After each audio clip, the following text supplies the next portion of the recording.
মনে হয় অজস্র মৃত্যুরে পার হয়ে আসিলাম আজি নবপ্রভাতের শিখর চূড়ায়। রথের চঞ্চল বেগ হাওয়ায় উড়ায় আমার পুরানো নাম।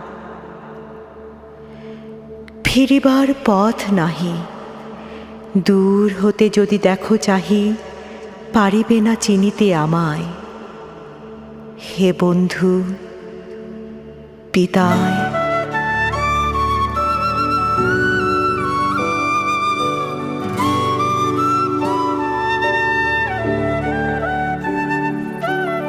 কোনদিন কর্মহীন পূর্ণ অবকাশে বসন্ত বাতাসে অতীতের তীর হতে যে রাত্রি বহিবে দীর্ঘশ্বাস, ঝরা বকুলের কান্না ব্যথিবে আকাশ, সেই ক্ষণে খুঁজে দেখো কিছু